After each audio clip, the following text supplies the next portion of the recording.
a sua Bíblia no segundo livro do profeta Samuel. Segundo Samuel, capítulo 20. E se você não trouxe uma Bíblia, nós vamos quebrar o seu galho, tá bom? Só hoje, tá?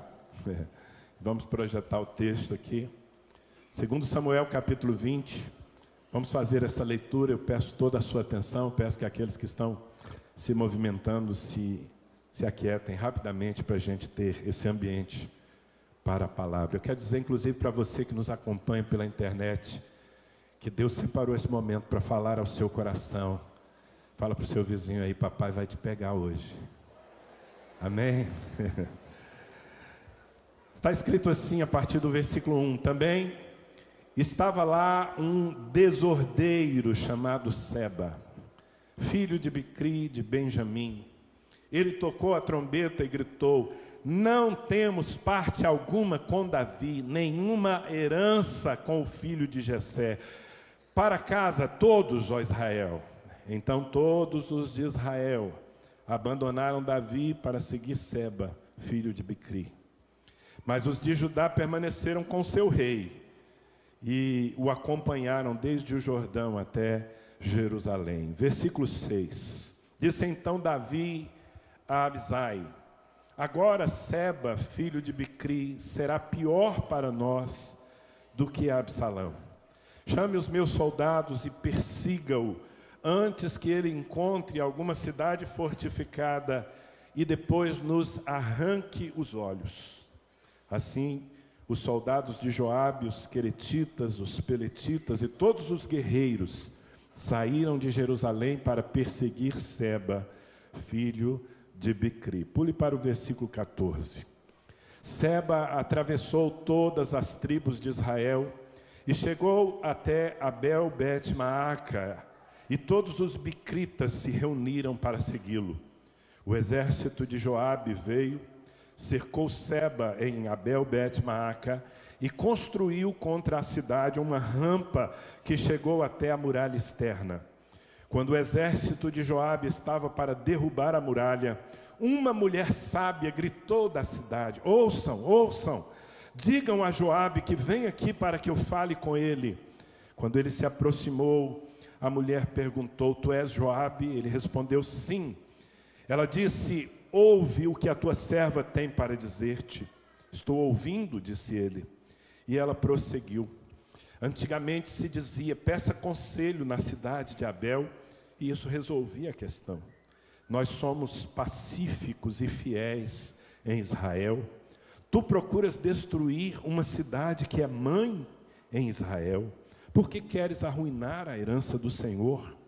Respondeu Joabe: longe de mim uma coisa dessas, longe de mim arruinar e destruir essa cidade. Não é esse o problema, mas um homem chamado Seba, filho de Bicri, dos montes de Efraim, rebelou-se contra o rei Davi. Entreguem-me esse homem e iremos embora. A mulher disse a Joabe: a cabeça dele será jogada do alto da muralha. Então a mulher foi falar com todo o povo, dando o seu sábio conselho. E eles cortaram a cabeça de Seba, filho de Bicri, e a jogaram para Joabe. Ele tocou a trombeta e os seus homens se dispersaram, abandonaram o cerco da cidade, e cada um voltou para a sua casa. E Joabe voltou ao rei em Jerusalém. Confere, está na sua Bíblia também? Sim, você tem toda a atenção para a palavra de Deus nessa noite.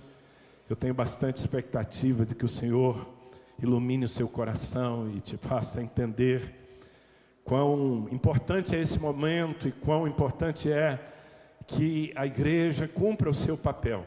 Nós vivemos tempos difíceis e esse texto tem muitos paralelos com a nossa realidade atual.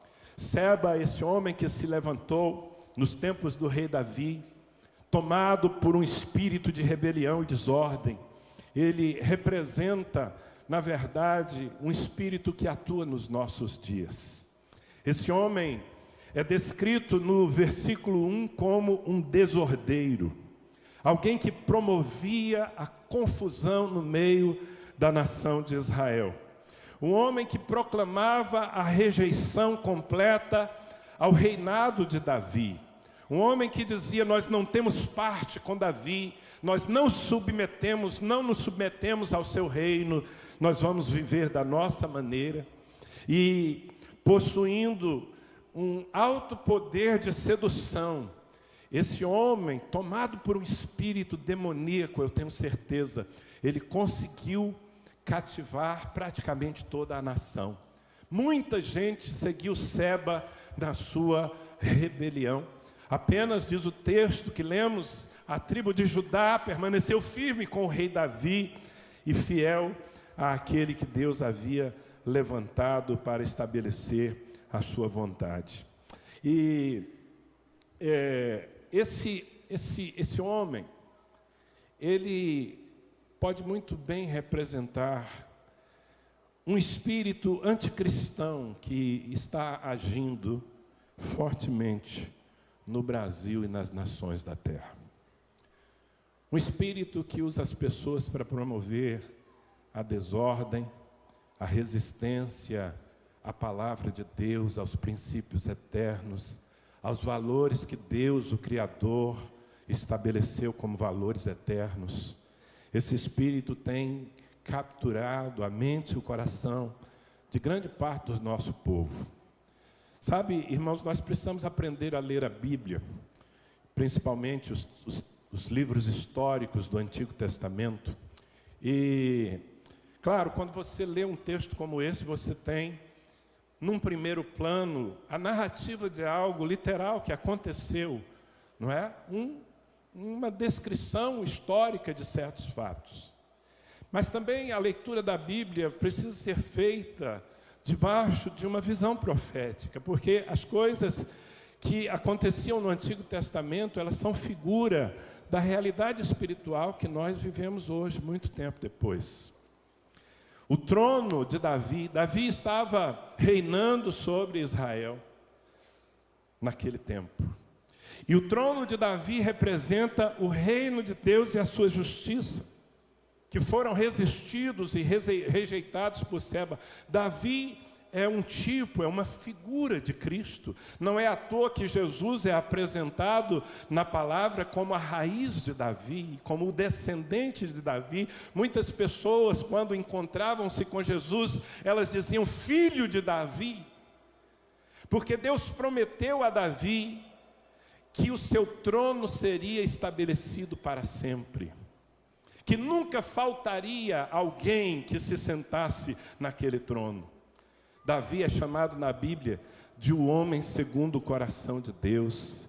E por isso mesmo, porque ele era tão fiel ao Senhor, Deus lhe confiou a regência daquela nação, da nação de Israel.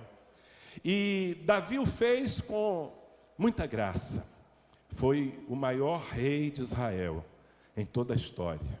Israel atingiu o seu apogeu nos tempos de Davi. Por isso ele representa o reino de Cristo. Nos nossos dias, Jesus Cristo é o Davi que se assenta no trono. E esse espírito de Seba, ele seduz as nações. Não apenas a nossa nação, mas de uma forma geral. E cada vez mais ele seduz as nações para se rebelarem contra aquele que está no trono, para resistirem à sua palavra e proclamarem uma outra forma de vida que não seja aquela proposta por Deus.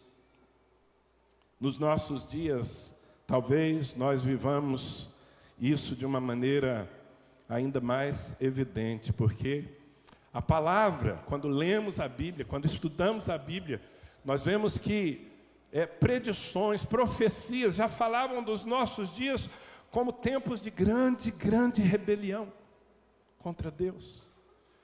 Tempos em que a mentira tomaria o lugar da verdade. Tempos em que se chamaria ao bem mal, e ao mal bem, ao certo errado e ao errado certo. Tempos difíceis. Há muitos textos que falam desse espírito de anticristo. Quando nós tocamos na figura do anticristo, há uma curiosidade em muitos corações, em outros há completa ignorância sobre o assunto. Mas anticristo é tudo aquilo que se levanta contra o conhecimento de Deus, é tudo aquilo que se levanta para negar as verdades de Deus. E esse espírito, ele, na verdade, já atua. Eu o estou chamando nessa noite de espírito de Seba. Já estava previsto. Nos últimos dias, ele se espalharia pelo mundo. João, escrevendo a sua primeira carta, no capítulo 2, versículo 18, ele diz assim: filhinhos, esta é a última hora. E assim como vocês ouviram que o anticristo está vindo, já agora muitos anticristos têm surgido. Por isso sabemos que essa é a última hora. No capítulo 4 dessa mesma carta, versículos 3 e 4, está escrito assim: mas todo espírito que não confessa Jesus não procede de Deus. Esse é o espírito do anticristo, acerca do qual vocês ouviram que está vindo, e agora já está no mundo. Filhinhos, vocês são de Deus, e os venceram, porque aquele que está em vocês é maior do que aquele que está no mundo. Diga amém. Mas você percebe o alerta?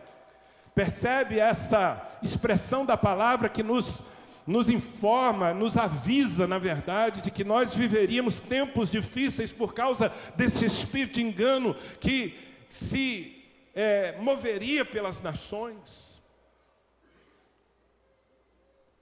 Os últimos dias. Então, não é surpresa. E quando nós olhamos para a nossa nação, especificamente, quando nós olhamos para a nossa cidade, nós percebemos o rastro de Seba, desse espírito. Seba, mais uma vez eu lembro, ele é chamado de desordeiro. Nós estamos vendo coisas tão absurdas, irmãos. Vivemos num tempo que talvez os nossos pais não imaginaram que chegariam. Como eu disse, o certo é tido por errado, o errado é tido por certo.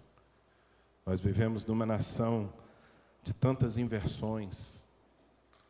A família tem sido... Eu quero pedir que os pais cuidem disso, porque essa criança inocente, linda, está tirando toda a atenção de muita gente aqui. Por favor, queridos, tentem segurar aí, porque a concorrência é desleal. Eu preferiria olhar para uma criança linda dessa do que para um pregador como eu. Volta para cá. Sabe, nós precisamos perceber que o nível de afronta, que o nível de resistência àquilo que o Senhor estabeleceu como sua vontade, está chegando a limites extremos. Os nossos filhos estão sendo induzidos nas escolas a uma erotização precoce. Eles estão aprendendo coisas absurdas, do tipo, você nasce sexualmente homem ou mulher, mas na verdade não é isso que interessa. Crianças de 5, 6, 7 anos já estão sendo introduzidas nessa nefasta ideologia de gênero, que diz que o importante não é o sexo, é o gênero, e o gênero, quem determina somos nós, e que nós podemos escolher se vamos ser homem ou mulher, ou qualquer outra coisa, porque as opções vão se multiplicando. São coisas tão absurdas. A família tem sido vilipendiada, a família que Deus estabeleceu como base da sociedade, a família que Deus estabeleceu como centro de manifestação da sua vontade, a família tem sido relativizada. Autoridade é um conceito completamente desprezado, porque Seba espalhou que ninguém tem que se submeter a ninguém. Seba espalhou que não há certo e nem errado, tudo é relativo, depende de você. E o resultado disso é uma sociedade, uma nação, uma cidade cada vez mais degradada. Essa semana, a Gláucia, que é serva do Senhor, alguns dias atrás, ela teve que se levantar, fazer uma grande luta Porque o governo da cidade, uma cidade que está falida por causa da corrupção, ia investir mais de R$100 mil num projeto que, entre outras coisas, levaria as crianças das escolas municipais para assistir filmes de cunho pornográfico, promovendo ideologia de gênero e outros absurdos. Esse é o mundo que nós estamos vivendo. Um mundo que está dizendo para Deus: nós não estamos nem aí para o que você pensa, nós não reconhecemos o teu reino e nem a tua palavra. As coisas são absurdas. Nós temos a possibilidade, e Deus tem a misericórdia de nós, de sermos governados nos próximos anos por um criminoso que está preso. Olha que nível de absurdo nós chegamos. E tudo isso é resultado de um engano que vai se espalhando, que vai tomando as mentes. Porque Seba, esse espírito de anticristo é muito sedutor. Ele parece falar a verdade. A palavra de Deus nos fala desses últimos tempos. Por exemplo, Paulo, se referindo a esses dias, ao seu discípulo Timóteo, 2 Timóteo, capítulo 3, versículos 1 a 5, ele escreve assim: sabe, porém, isto, nos últimos dias sobrevirão tempos difíceis, pois os homens serão egoístas, avarentos, jactanciosos, arrogantes, blasfemadores, desobedientes aos pais, ingratos, irreverentes, desafeiçoados, implacáveis, caluniadores, sem domínio de si, cruéis, inimigos do bem, traidores, atrevidos, enfatuados, mais amigos dos prazeres do que amigos de Deus, tendo forma de piedade, negando-lhe, entretanto, o poder. E Paulo conclui dizendo: foge também desses. Essa é a descrição do povo dos últimos dias. A descrição de uma sociedade dominada pela mentira, pelo engano. Uma sociedade seduzida pelo espírito de Seba, que diz: eu não reconheço o trono de Davi, eu não reconheço a palavra de Deus, eu não reconheço os princípios eternos, eu tenho o direito de criar os meus próprios conceitos. E assim um espírito de rebelião vai tomando conta das nações e vai, por conseguinte, atraindo sobre as nações maldição. Há 2 anos, irmãos, um pouco mais que isso, num tempo de oração aqui, Deus me deu uma percepção de que o Brasil estava entrando num tempo de juízo, de disciplina. Essa palavra, ela se espalhou por todo o Brasil de uma maneira surpreendente. E agora, passados 2 anos e tanto, desde aquela época, olhando para o que virou a nossa nação, eu preciso reconhecer que, de fato, nós já estamos sendo duramente tratados pelo Senhor. A violência tomou conta das nossas ruas. Ninguém tem mais segurança em lugar algum dessa nação. E tudo isso, na verdade, é consequência das escolhas que nós fizemos. Mas eu quero dizer, pode ser pior. Se algo não acontecer, e eu quero dizer para você, desarme-se, eu não estou aqui nessa noite para falar sobre política, porque embora nós tenhamos uma responsabilidade muito grande em eleger os nossos governantes e legisladores baseados naquilo que nós cremos, mas não será a política que realmente desviará do Brasil a maldição que já está apontada. Não será. Se há uma possibilidade de nós revertermos esse juízo de Deus, essa possibilidade passa pela igreja se posicionar, cumprir o seu papel. Porque nós vivemos como Isaías descreveu, o profeta Isaías no capítulo 5, versículos 20 e 21, parece que ele fala do nosso tempo, do nosso Brasil. Ele diz: ai, toda vez que você lê um ai na Bíblia, pode ter certeza, Isso é uma expressão de juízo. Ai dos que ao mal chamam bem e ao bem mal. Que fazem da escuridade luz e da luz escuridade. Põem o amargo por doce e o doce por amargo. Ai dos que são sábios aos seus próprios olhos e prudentes em seu próprio conceito. Ai daqueles que negam a palavra de Deus, que rejeitam os princípios de Deus e que confiam mais nas suas filosofias e ideologias.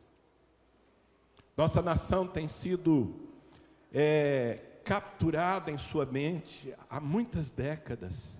Nossos filhos nas escolas estão sendo tomados por um marxismo cultural perverso, que por fim quer construir uma sociedade, preste atenção, uma sociedade na qual não cabe Deus, não cabe a ideia de Deus, e muito menos não cabe os valores de Deus, e por conseguinte não cabe um povo que queira seguir a Cristo. É essa a construção do espírito de anticristo, do espírito de Seba. E nós estamos cercados. O que aconteceu naqueles tempos foi que, por causa de Seba, uma cidade foi cercada. A cidade de Abel Bet-Maaca foi cercado pelo exército de Davi, o exército de Joabe, comandado por Joabe, e aquela cidade seria destruída por causa de Seba, que estava lá dentro com seus seguidores. E, meus amados, eu realmente vejo o Brasil nessa condição. Na rota de um juízo, se algo não acontecer. Agora, veja bem, a minha missão, a minha palavra, não é uma palavra que traga uma desesperança ao seu coração. Muito ao contrário. O que eu quero dizer é que, apesar de tudo isso, a igreja pode resistir a esse espírito. A igreja pode tomar providências, a igreja pode se manifestar e precisa se manifestar. E a igreja pode desviar o juízo de Deus. Sabe, essa história é maravilhosa, porque apesar de que Seba estivesse dominando, cumprindo muito bem aquilo que ele se propunha a fazer, quando ele entra nessa cidade, por causa dele a cidade é cercada. A Bíblia fala de uma mulher sábia. Uma mulher sábia que interfere na história. Uma líder, na verdade, uma mulher que tinha influência sobre o povo da cidade e que se manifesta ali para impedir o juízo de Deus. Eu quero sugerir para você que essa mulher sábia com o povo que ela influencia representa a igreja. A igreja é a mulher sábia que pode se levantar em Ribeirão Preto para que não haja juízo e destruição. A igreja é a mulher sábia que pode falar ao coração de Deus. Volto a dizer, não está nem na política, nem na economia, a reversão desse quadro nefasto. Está no nosso meio. Está entre aqueles que continuam olhando para o trono de Davi, dizendo, nós temos um compromisso com esse reino. Nós temos um compromisso com a palavra que sai desse trono. Nós temos um compromisso com os valores eternos. E nós estamos dispostos a nos expor para que Deus, em sua justiça, não venha destruindo mais ainda do que já temos provado de destruição por causa dos nossos pecados e da nossa loucura. Essa mulher sábia, ela se levanta e as ações dela são uma inspiração para mim. Ela, na verdade, mudou a história.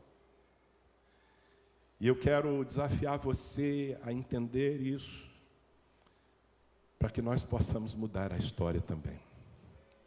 Para que nós possamos, em primeiro lugar, falar ao coração de Deus e possamos resistir ao espírito de rebelião e desordem que tomou conta da nossa nação. Ninguém reconhece mais a autoridade nessa nação.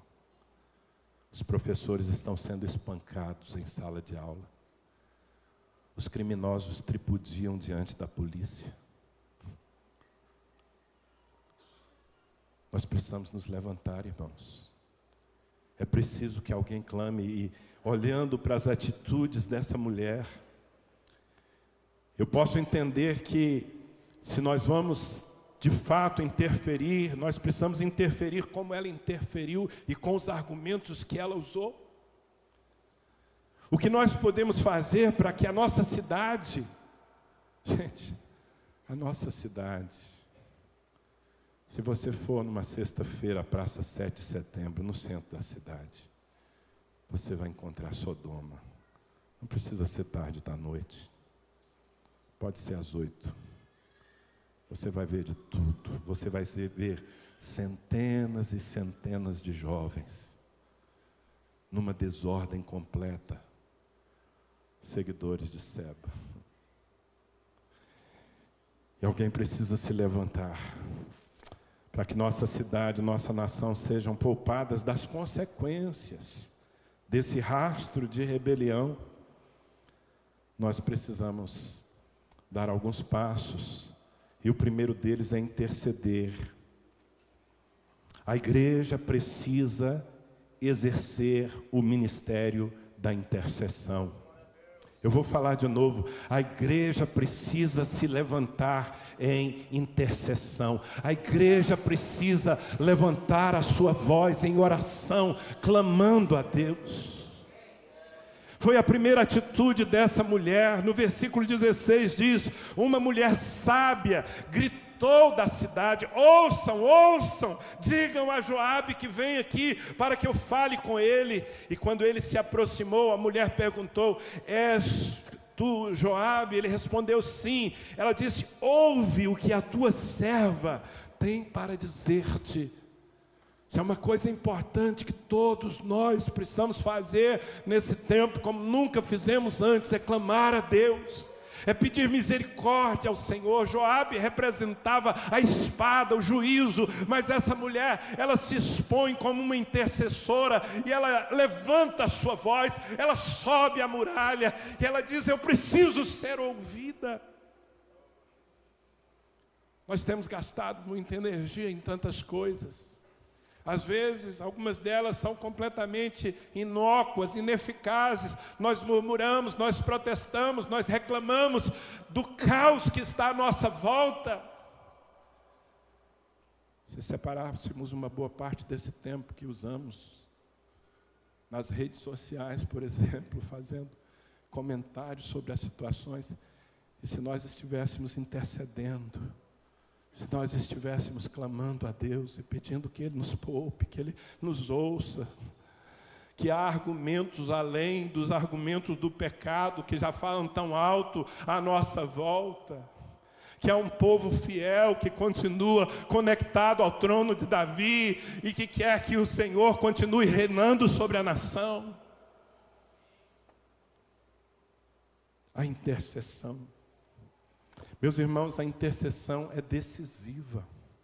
Nunca houve mudanças drásticas, mudanças sociais, sem que houvesse intercessores. Nos tempos do profeta Ezequiel, parece que as coisas eram bem parecidas com os nossos dias. E em Ezequiel capítulo 22, do versículo 27, há uma descrição do que acontecia, que parece que está falando do Brasil de 2018. Olha o que está escrito: seus oficiais são como lobos que despedaçam as suas presas, derramam sangue e matam gente para obter ganhos injustos. Você já ouviu falar de corrupção? A corrupção mata mais do que as armas. A corrupção é resultado do espírito de Seba, que não reconhece valores, regras, que tripudia de todo tipo de autoridade, que diz: nenhum trono vai mandar em mim. Mas a descrição continua, versículo 28.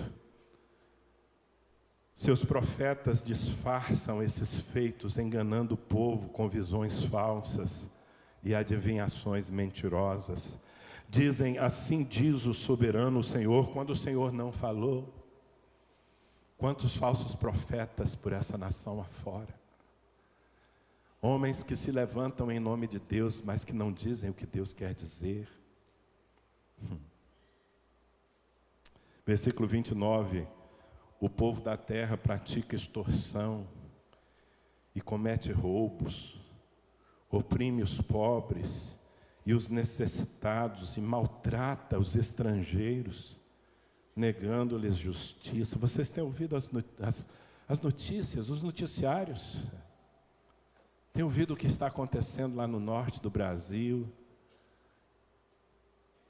com aquela avalanche de estrangeiros, de venezuelanos que vêm fugindo da fome, fugindo do espírito de Seba, que tomou a nação deles e já impôs a miséria e a opressão de uma forma mais radical do que estamos vendo aqui. E o que tem acontecido em termos de desordem, pessoas que estão simplesmente buscando uma nova oportunidade na vida. Algumas delas foram mortas, espancadas, tiveram o pouco de bens que conseguiram trazer queimados. Isso aconteceu mais de uma vez. Esse é o nosso mundo. Esse é o mundo construído por um espírito de rebelião contra Deus. Mas no versículo 30, Deus se queixa, Ele não faz apenas uma descrição da situação, mas no versículo 30 Ele lamenta, Ele diz: eu procurei entre eles um homem, que erguesse o muro e se pusesse na brecha diante de mim em favor dessa terra, para que eu não a destruísse. E não encontrei nenhum. Naqueles tempos, faltaram os intercessores. Naqueles tempos, a mulher sábia não estava presente. Não havia quem levantasse a sua voz diante de Deus pedindo clemência. Meus irmãos, é tempo de oração. É tempo de nós nos preocuparmos com algo que vá além da nossa própria vidinha, da nossa própria família. E de nós entendermos que na nossa intercessão, no nosso clamor, nos nossos jejuns, no nosso choro diante de Deus pode haver esperança. Porque Ele prometeu: se o meu povo, que por mim se chama, se humilhar e orar, e buscar a minha face, se converter dos seus maus caminhos, eu o ouvirei dos céus, perdoarei os seus pecados e sararei a sua terra. A igreja que pode mudar essa situação e que pode enfrentar o espírito de rebelião é uma igreja que clama. Mas não apenas uma igreja que ora. A igreja também precisa manter-se como lugar de conselho e de sabedoria. Quando essa mulher começa a falar com Joabe, ela usa certos argumentos. E no versículo 18 está escrito: e ela prosseguiu. Antigamente se dizia: peça conselho na cidade de Abel. E isso resolvia a questão. Ela está dizendo: a nossa cidade sempre foi uma fonte de sabedoria para toda a nação.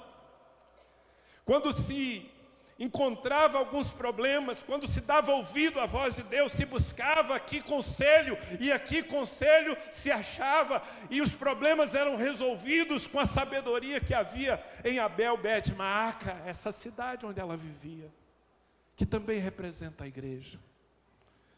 Sabe, aquela mulher, ela estava evocando a história do seu povo, como um lugar de onde fluíam respostas divinas. E meus irmãos, eu acredito que a igreja não pode se privar, não pode se isentar dessa responsabilidade. Nós precisamos ser um povo coerente com aquilo que crê e que mantém a sabedoria de Deus no meio da loucura dos homens. Esse lugar aqui, e todo lugar onde se invoca o nome do Senhor, onde se diz que é um povo do reino, conectado ao trono de Davi, desses lugares precisa sair uma palavra diferente. Uma palavra que destoe do discurso de Seba. Uma palavra que aponte para aquilo que Deus estabeleceu como verdade para sempre, porque passarão os céus e a terra, porém as palavras do Senhor não passarão.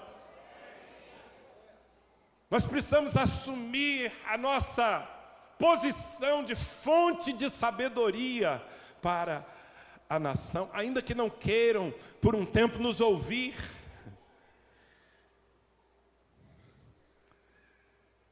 Nós não podemos nos perder no relativismo do mundo. Nós precisamos continuar afirmando o que Deus diz é. O que Deus diz é. Nós precisamos continuar, perseverar, abrindo a nossa boca para afirmar as verdades eternas, por mais que elas sejam rejeitadas, porque é assim desde os tempos antigos. De Sião flui a sabedoria de Deus. Quem está me entendendo? Nós precisamos continuar dizendo que família, é sagrada, é intocável. Que família é aquilo que Deus estabeleceu, marido e mulher, pais e filhos. Nós precisamos continuar dizendo que homem é homem, mulher é mulher, que a autoridade precisa ser obedecida e não confrontada. Nós precisamos perseverar em afirmar aquilo que Deus disse um dia no seu trono, porque é daí, dessa palavra, dessa fonte que pode fluir graça para curar a nossa nação. Paulo, escrevendo ao seu discípulo Timóteo, ele diz: escrevo-lhe estas coisas, embora espere ir vê-lo em breve, mas se eu demorar, saiba como as pessoas devem comportar-se na casa de Deus, que é a igreja do Deus vivo, coluna e fundamento da verdade.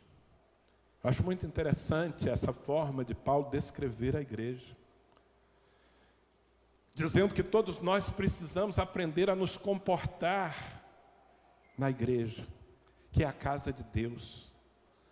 E ele a chama, preste atenção nisso, de coluna e fundamento da verdade. Irmãos, nós vivemos num mundo de mentiras. Mentiras que são repetidas até se tornarem verdade na mente das pessoas.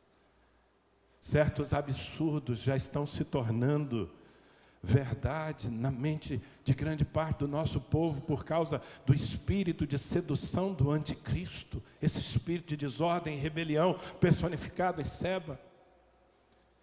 E a igreja não pode entrar nesse relativismo. A igreja precisa continuar afirmando o que Deus diz, e o que Deus diz está escrito na sua palavra.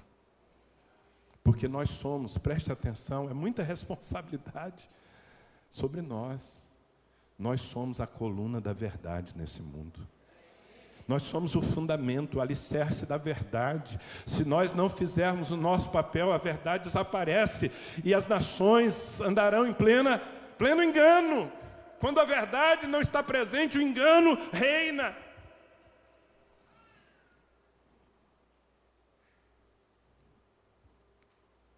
A mulher sábia dizia que nessa cidade se pede conselho. Nós temos que assumir esse papel de conselheiros da nossa geração. Queiram eles ouvir ou não, amém? Mas a igreja, para mudar aquilo que está à sua volta, ela precisa também construir o seu testemunho na paz. Diga paz. Diga paz. Na paz e na fidelidade. No versículo 19, essa mulher usa um argumento muito forte. Ela diz a Joabe: nós somos pacíficos e fiéis em Israel. As cidades de Abel, Bet-Maaca, é uma cidade de gente pacífica e de gente fiel. Tu procuras destruir uma cidade que é mãe em Israel, porque queres arruinar a herança do Senhor. E aqui, meus irmãos, eu preciso dizer, porque nós vivemos num momento de tanto extremismo, de tanto ódio, de tanta agressão. As redes sociais são só uma amostra do quão agressivas as pessoas se tornaram na nossa nação, desrespeitosas. E por incrível que pareça, eu vejo que não apenas aqueles que foram seduzidos por Seba na sua rebelião, mas inclusive muitos daqueles que dizem ser seguidores do príncipe da paz, estão usando uma linguagem ofensiva. Eu tenho visto crentes se referindo a certas pessoas como lixo, esse lixo, coisas desse tipo. E eu vou te dizer uma coisa: por mais degradante e degradada que tenha se tornado uma vida humana, pela graça de Deus ela pode ser reciclada. Na verdade, todos nós aqui somos lixo reciclado, pecadores que tiveram a oportunidade de começar de novo por causa do amor de Cristo Jesus. A nossa linguagem não é a linguagem da ofensa. A linguagem da igreja, a igreja que vai transformar o mundo, é uma igreja firme nos seus valores, que não negocia. Ela não é uma igreja passiva, mas é uma igreja pacífica. Nós não podemos tentar manifestar o Espírito da graça de Deus agindo na carne. As armas da nossa milícia, irmãos, são poderosas em Deus para destruir fortalezas e toda altivez que se levanta contra o conhecimento de Cristo. Nós não precisamos usar das armas da carne que os homens naturais usam. Então, essa mulher se apresenta com o seu povo. Eu vejo essa mulher como uma líder da igreja, sabe? Como se ela figurasse a liderança da igreja, dizendo: ei, Joabe, ouça, olha para nós, olha para a igreja. Nós não somos desordeiros, nós não somos gente cheia de ódio, nós somos pacíficos e nós somos fiéis. Nós somos fiéis em Israel. Nós somos pessoas, escute aqui, nós somos pessoas que amam essa terra. Sabe, irmãos, eu não consigo entender um crente que não é patriota. Não consigo entender um cristão que não é patriota, que não ama a sua terra. Tá bom, eu confesso, algumas vezes, vendo tanta desordem, tanta afronta, tanta injustiça, algumas vezes eu pensei: meu Deus, que país é esse? E algumas vezes eu senti vontade de estar bem longe daqui, sabe? Mas foi algo que veio e passou. Veio e passou porque, apesar de que eu sinta a tristeza de ver o que se tornou a minha nação, Deus converteu meu coração a essa nação. Meu chamado é aqui, meu chamado é nessa cidade. Deus me plantou aqui. E nós precisamos ser gente fiel. Ela diz: nós somos fiéis em Israel. Irmãos, é tempo de nós resgatarmos. Isso não tem a ver só com a política, tem a ver também com a política. Mas é tempo de nós resgatarmos o amor pela nossa terra, a lealdade pela nossa terra. É tempo de nós percebermos que nós somos mais do que nós mesmos. Saímos da bolha das nossas vidinhas. Entendemos que nós somos parte de uma sociedade que está doente e precisa de cura. E que se nós formos pacíficos e fiéis, a cura pode brotar através das nossas vidas. Você que usa as redes sociais, hoje em dia se comunica muito pelas redes sociais, nós podemos nos posicionar, nós podemos falar coisas sérias e que até confrontem as ideias daqueles que estão seguindo Seba e sua rebelião. Mas nós podemos fazer isso de uma maneira respeitosa. Eu peço que você faça, porque você é um discípulo de Jesus Cristo. E sendo discípulo de Jesus Cristo, você segue o príncipe da paz. Todos os domingos, quase, eu levanto a minha mão aqui ao final de um culto e digo que o Senhor te abençoe e te guarde, que o Senhor levante o seu rosto sobre ti e tenha misericórdia de ti, que o Senhor sobre ti levante o seu rosto e te dê paz. Não apenas paz para você, paz para os ambientes onde você transita. Jesus nos incumbiu disso. Em Mateus 5,9 ele diz: bem-aventurados os pacificadores, porque serão chamados filhos de Deus. Os filhos de Deus precisam ser identificados pelo espírito de pacificação que eles trazem, não de ódio.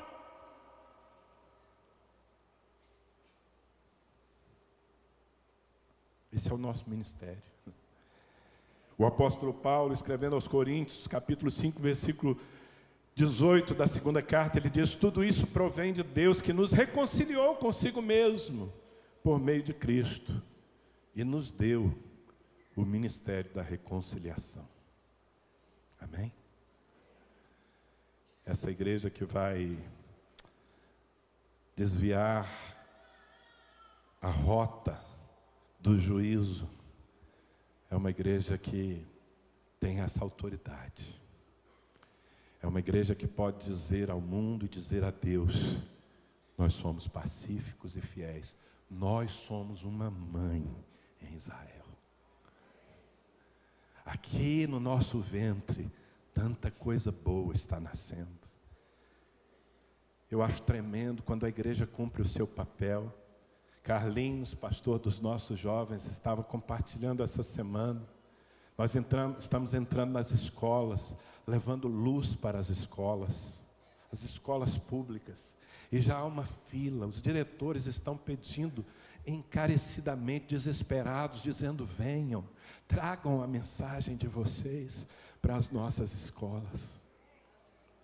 Outro dia, alguns irmãos aqui, por iniciativa própria, eles resolveram fazer alguma coisa por essa escola pública que temos aqui, a uma quadra do nosso templo, que inclusive nos empresta o seu estacionamento, a sua área para colocar os carros. Eles foram lá, assim, sem quem nem mais, se ofereceram, queriam limpar a escola, queriam pintar a calçada, queriam podar as árvores. As pessoas ficaram surpresas, a diretora, os professores, alguns desconfiados: o que esse povo está querendo? Não, nós não estamos querendo nada. Nós estamos querendo apenas fazer o bem, porque nós somos um povo pacífico, nós somos uma mãe nessa nação. A igreja precisa ser vista de novo como uma mãe, como um ventre, de onde flui a graça de Deus, em forma prática. Mas sabe, queridos, por favor, não confundam esse espírito de pacificação com passividade, porque há uma quarta característica com a qual eu quero terminar a minha palavra, que é fundamental para que nós possamos resistir, enfrentar e resistir o espírito de rebelião que se apresenta e que domina o nosso país e a nossa cidade.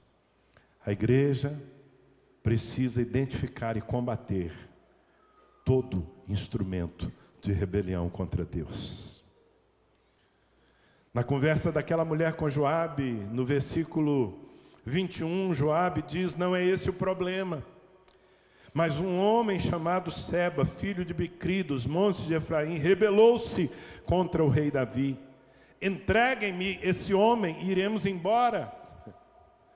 E aquela mulher, com muita autoridade, com muita segurança, como alguém que sabia o que queria e que sabia que tinha um povo junto com ela, ela disse: a cabeça dele te será jogada do alto da muralha. E assim ela fez, voltou para dentro da cidade, chamou as pessoas que a conheciam, enfrentaram Seba lá dentro e jogaram a sua cabeça por cima das muralhas. E o juízo cessou. O exército que acampava ao redor de Abel Bet-Maaca se foi, porque na verdade esse povo decidiu enfrentar aquele espírito. Esse povo decidiu identificar onde estava Seba e decidiu enfrentá-lo. E o que eu quero dizer é que como igreja nós precisamos, preste atenção, nós precisamos denunciar e lutar contra toda manifestação de impiedade, nós não podemos ficar passivos, nós temos que nos levantar, nós temos que falar, nós temos que protestar, nós temos que resistir. Você não pode ver as coisas acontecendo, você não pode simplesmente deixar Seba transitando nos ambientes onde você vive. Você precisa jogar a cabeça dele por cima do muro. Isso é figurado, viu, irmãos? Por favor.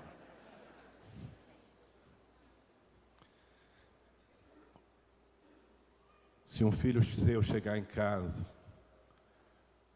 dizendo que na escola o professor estava tentando colocar na sua cabeça conteúdo pornográfico, ou assuntos que não são compatíveis com a idade que ele tem, compre a briga.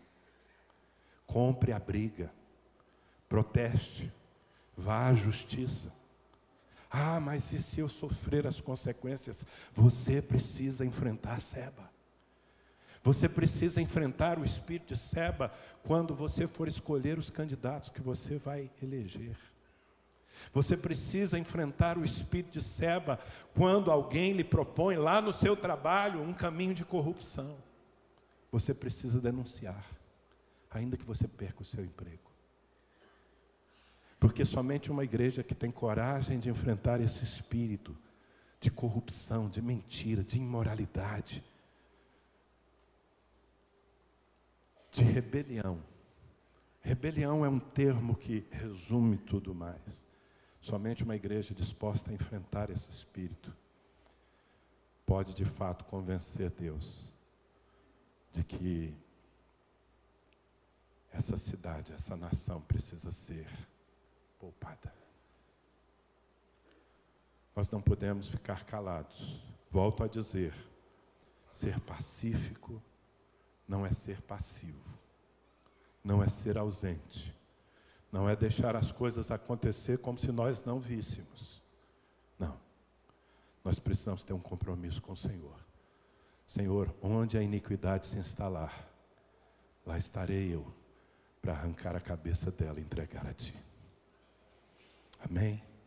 Isso começa pelas nossas vidas, pelas nossas famílias, mas passa por todos os ambientes nos quais Deus nos plantou. Termino dizendo, os tempos são muito difíceis. O exército que Seba levantou é enorme, em todos os lugares.